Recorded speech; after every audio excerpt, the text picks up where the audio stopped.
Elimination reaction, ठीक है। We are discussing chemical properties of organic halides, ठीक है, यानी हमें केमिकल रिएक्शंस डिस्कस करने। हमने डिस्कस किया था कि ऑर्गेनिक हैलाइड्स जो हैं वो 3 टाइप के रिएक्शन शो करेंगे, जिसमें से फर्स्ट था हमारा न्यूक्लियोफिलिक सब्स्टिट्यूशन रिएक्शन, सेकंड हम लोग डिस्कस कर रहे हैं एलिमिनेशन रिएक्शन, एंड थर्ड होगा हमारा reactions with metal. Now elimination reactions को हम लोग यहाँ पे क्या और बुला सकते हैं, we can call it dehydrohalogenation reaction. Dehydrohalogenation reaction हम लोग इसलिए बुला सकते हैं क्योंकि इस एलिमिनेशन रिएक्शन में अल्फा कार्बन में से हेलोजन एंड बीटा कार्बन में से हाइड्रोजन दोनों एलिमिनेट होगा, दोनों रिमूव हो जाएगा, इसलिए हम इसे डिहाइड्रोहेलोजिनेशन रिएक्शन भी बुला सकते हैं, ठीक है। या फिर इसको हम लोग बुला सकते हैं बीटा एलिमिनेशन, क्योंकि यहाँ पे जो हाइड्रोजन है वो हमेशा बीटा कार्बन में से रिमूव होगा, इसलिए इसे बीटा एलिमिनेशन रिएक्शन भी बुला सकते हैं, ओके। नाउ अब इस रिएक्शन में जनरली क्या फॉर्मेट फॉलो होता है, पहले हम लोग उसको डिस्कस कर लेते हैं, जो कि जनरल ट्रेंड है। अगर हम एक हेलो अल्केन लेते हैं, अब हेलो अल्केन एक्चुअली पहले होना कैसा चाहिए वो भी फिक्स है। Halo alkane should be such which have at least 1 beta carbon, यानी हेलो अल्केन ऐसे होने चाहिए जिनके पास बीटा कार्बन प्रेजेंट हो, because we know that it is beta elimination. Beta elimination करने के लिए बीटा कार्बन होना चाहिए, then only beta hydrogen remove होगा, राइट। इसलिए सबसे पहली कंडीशन कैसी है कि हेलो अल्केन कैसा होना चाहिए, which should have at least 1 beta carbon, ठीक है। तो मैं इसलिए यहाँ पे मेंशन कर देता हूँ हेलो अल्केन कैसा होना चाहिए, hello alkane having beta carbon, ठीक है, ये पहली कंडीशन। नाउ हेलो अल्केन जिसके पास बीटा कार्बन प्रेजेंट है, इसको हमें किसके साथ रिएक्ट करवाना है, we have to react with potassium hydroxide. Potassium hydroxide किसमें प्रेजेंट होना चाहिए, it should be present in ethanol, ठीक है। यानी हम लोग जो यूज करेंगे potassium hydroxide, it is alcoholic potassium hydroxide. और यहाँ पे पोटेशियम हाइड्रोक्साइड में से पोटेशियम हेलो अल्केन में से हेलोजन को रिमूव करेगा, और जो हाइड्रोक्सिल पार्ट है वो हेलो अल्केन के बीटा कार्बन में से हाइड्रोजन को रिमूव करेगा। तो ड्यूरिंग दिस प्रोसेस हमें जो प्रोडक्ट मिलेगा, that product will be alkyne, ठीक है। और उसके साथ हमें 2 बाई प्रोडक्ट्स मिलेंगे। पहला बाई प्रोडक्ट कौन सा होगा, पोटेशियम हैलाइड, और साथ में प्रोड्यूस होगा वाटर, ठीक है। ये नॉर्मली हमारा एक जनरल ट्रेंड है कि जब भी हम हेलो अल्कीन जिनके पास बीटा कार्बन है उसको रिएक्ट करवाएंगे पोटेशियम हाइड्रोक्साइड के साथ, व्हिच इज अल्कोहलिक, देन यहाँ पे पोटेशियम हेलोजन को रिमूव करेगा और हाइड्रोक्सिल पार्ट बीटा कार्बन में से हाइड्रोजन को रिमूव करेगा, इसलिए प्रोडक्ट में अल्कीन बनेगा along with potassium halide and water, okay. Now हम लोग यहाँ पे कंडीशंस डिस्कस करेंगे, ठीक है। तो सबसे हम लोग फर्स्ट कंडीशन डिस्कस करते हैं, जिसके अंदर हमारा हेलो अल्केन हमें ऐसा सेलेक्ट करना है जिसके अंदर सिर्फ एक बीटा कार्बन है ना, जहां पे हमारे हेलो अल्केन में एक बीटा कार्बन प्रेजेंट है, ठीक है। तो मैं पहला कंडीशन सेलेक्ट करता हूं, hello alkane having only 1 beta carbon, ठीक है। एक बीटा कार्बन को लेके मैं रिएक्शन स्टार्ट करता हूं, ओके। तो एक हेलो अल्केन हम लोग सेलेक्ट करते हैं, सपोज हेलो अल्केन है हमारा क्लोरोइथेन, ठीक है। रिएक्टेंट हो जाएगा CH3 CH2 Cl, ओके। अब इसको हमें रिएक्ट करवाना है पोटेशियम हाइड्रोक्साइड के साथ KOH। तो पोटेशियम हाइड्रोक्साइड जो है उसके साथ हम यहाँ पे मेंशन कर देते हैं कि it is dissolved in ethanol, okay. अब जैसा कि मैंने बताया था कि यहाँ पे हमें अल्फा और बीटा कार्बन पहले स्पेसिफाई करना है, तो हम देख सकते हैं ये जो हमारा रिएक्टेंट है क्लोरोइथेन में, वी कैन सी दैट कि हमारा जो फर्स्ट कार्बन है CX बॉन्ड जिसमें प्रेजेंट है वो अल्फा कार्बन है, एंड नेबरिंग कार्बन जो है वो बीटा है, ठीक है। बीटा यहाँ पे एक ही है, एक ही कार्बन ऐसा जो बीटा है, ठीक है। अब सबसे पहले हमारा जो ये रिएक्शन इसमें पोटेशियम जो है वो हेलो अल्कीन में से किसको रिमूव करेगा, क्लोरीन को। तो यहाँ पे हमारा एक्चुअली हेलोजन जो है वो रिमूव हो जाएगा, ठीक है। कौन से फॉर्म में रिमूव होगा, ये रिमूव होगा in the form of potassium chloride, ठीक है। तो यहाँ पे हमें प्रोडक्ट में पोटेशियम क्लोराइड मिलेगा बाय प्रोडक्ट। ये हमारा जो हेलोजन था ये रिमूव हो गया, इसका मतलब ये है डीहेलोजिनेशन, है ना। हेलोजन रिमूव हो रहा है, दैट मींस ये डीहेलोजिनेशन है। नाउ अब यहाँ पे हमारे पास पोटेशियम हाइड्रोक्साइड का सेकंड पार्ट जो है that is OH hydroxyl part, ठीक है। अब वो क्या करेगा, वो बीटा कार्बन में से एक हाइड्रोजन को रिमूव करेगा, ठीक है। यानी इस बार यहाँ पे ये दोनों पार्ट कंबाइन हो जाएंगे, यहाँ से एक हाइड्रोजन रिमूव होगा और that hydrogen is actually beta hydrogen. अब ये दोनों कंबाइन होकर हमें बाय प्रोडक्ट में क्या देंगे, they will produce water H2O, correct. अब हमारे पास बचा क्या, जो हमारा रिएक्टेंट था वहां से बीटा कार्बन में से एक हाइड्रोजन रिमूव हो गया, दैट मींस वहां पे अभी प्रेजेंट है CH2, ठीक है। और हमारे पास अल्फा कार्बन में भी क्या प्रेजेंट है, ओनली CH2, दैट मींस अभी इन दोनों के बीच में एक एक्स्ट्रा बॉन्ड बनेगा, ठीक है, पाई बॉन्ड बनेगा और ये CH2 double bond CH2 form करेगा, ठीक है। यानी यहाँ पे ऑलरेडी एक सिग्मा बॉन्ड प्रेजेंट था और एक न्यू बॉन्ड फॉर्मेशन हुआ, दैट इज पाई बॉन्ड। तो हमारा जो प्रोडक्ट है वो एक्चुअली अल्कीन कैटेगरी का हुआ, that is ethene, okay, clear. तो ये हमारा फर्स्ट कंडीशन था जहां पे हम लोगों ने हेलो अल्कीन जो सेलेक्ट किया था उसमें ओनली एक बीटा कार्बन प्रेजेंट था, ठीक है। सेकेंड पार्ट, ठीक है। तो हमारा सेकेंड रिएक्शन होगा hello alkane having more than 1 beta carbon, ठीक है, एक से बीटा कार्बन ज्यादा प्रेजेंट हो, तब रिएक्शन कैसे होगा, ठीक है। अब इसके लिए कंपाउंड हम लोग सेलेक्ट करते हैं, जैसे यहाँ पे मैं सेलेक्ट कर रहा हूँ CH3 CH2 देन CH और इसके साथ हेलोजन अटैच कर रहा हूँ NCH3, ठीक है। हमारा रिएक्टेंट क्या है? इट इज 2 क्लोरो ब्यूटेन, ठीक है, ये 2 क्लोरो ब्यूटेन है। अब इसको हमें रिएक्ट करवाना है अगेन पोटेशियम हाइड्रोक्साइड के साथ, ठीक है।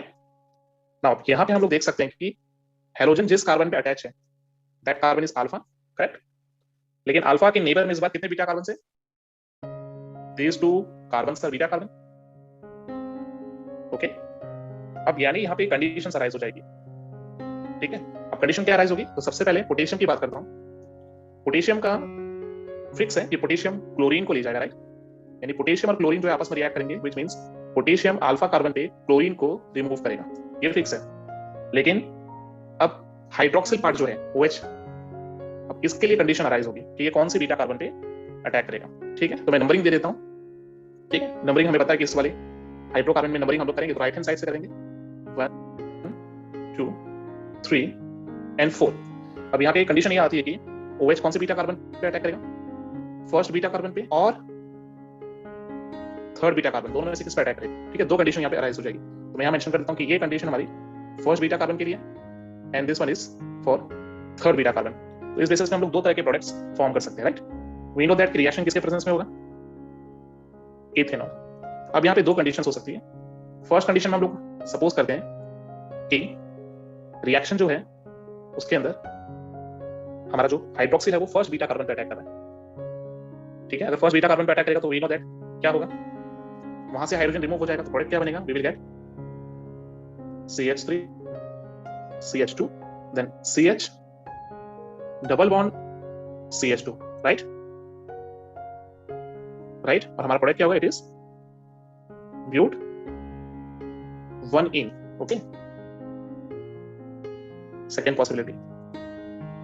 नाउ यही सेम रिएक्शन अगर इथेनॉल के प्रेजेंस में होता है, लेकिन हाइड्रोजन जो है वो थर्ड बीटा कार्बन से अगर रिमूव होता है तो प्रोडक्ट क्या बनेगा?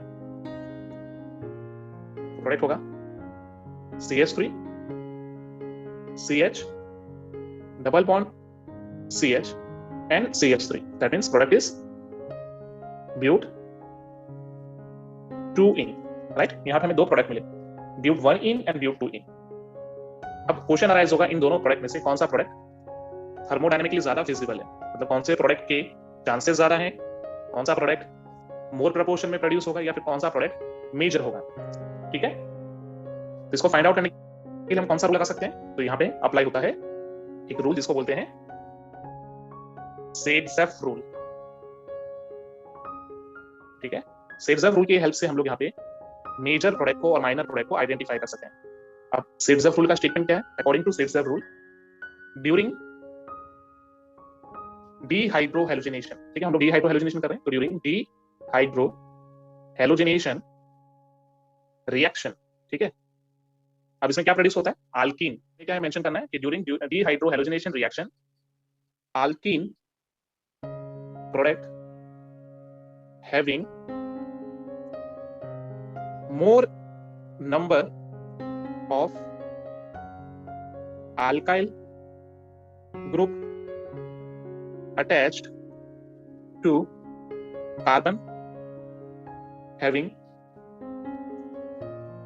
double bond is major। यानी हमें क्या यहां समझना है कि जब हम डीहाइड्रोहेलोजिनेशन रिएक्शन करेंगे तो उसमें अल्कीन जो प्रोड्यूस होगा वो अल्कीन जिसके अंदर ज्यादा number of alkyl group attach होंगे उस कार्बन पे जिन पे डबल बॉन्ड है, that is our major product. तो यहाँ पे हम लोग देख सकते हैं फर्स्ट वाले प्रोडक्ट के अंदर हमारा जो अल्कीन बना है उसमें कितने अल्काइल ग्रुप अटैच है? यस, डबल बॉन्ड के साथ अगर हम अल्काइल ग्रुप देखने जाएंगे मतलब इसमें सिंगल बॉन्ड प्रेजेंट है, वैसे हम देख सकते हैं एक ही है, और फ्री एंड में हम देखेंगे तो एक ही मिथाइल ग्रुप प्रेजेंट होगा, right. This methyl group free and में, और वैसे डबल बॉन्ड के साथ देखेंगे तो ये अल्काइल ग्रुप प्रेजेंट है, राइट। यानी एक ही अल्काइल ग्रुप अवेलेबल होगा, ओके। लेकिन जो हमारा सेकंड स्ट्रक्चर है वहां पे हम लोग देख सकते हैं ऑन बोथ द साइड्स एक एक मिथाइल ग्रुप प्रेजेंट है जो कि अटैच्ड है डायरेक्टली डबल बॉन्डेड कार्बन के साथ, ठीक है। तो ज्यादा नंबर ऑफ अल्काइल ग्रुप जो है वो सेकंड केस में पॉसिबल है। इसलिए इसके बेसिस पे हम लोग बोल सकते हैं कि हमारा जो मेजर प्रोडक्ट कौन सा है, तो ब्यूट 2 इन जो है ये मेजर प्रोडक्ट होगा और ब्यूट 1 इन जो है ये माइनर प्रोडक्ट होगा according to this Saytzeff rule. Okay, अब ये क्यों होता है, इसका रीजन क्या है?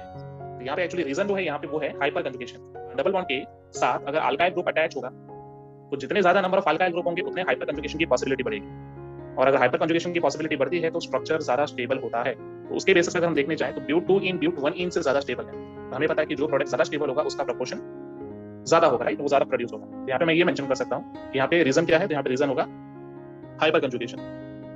अगर हमारे कंपाउंड के साथ नंबर ऑफ अल्काइल ग्रुप्स अगर इंक्रीज होगा, ठीक है, number of alkyl group increase करने से क्या होगा,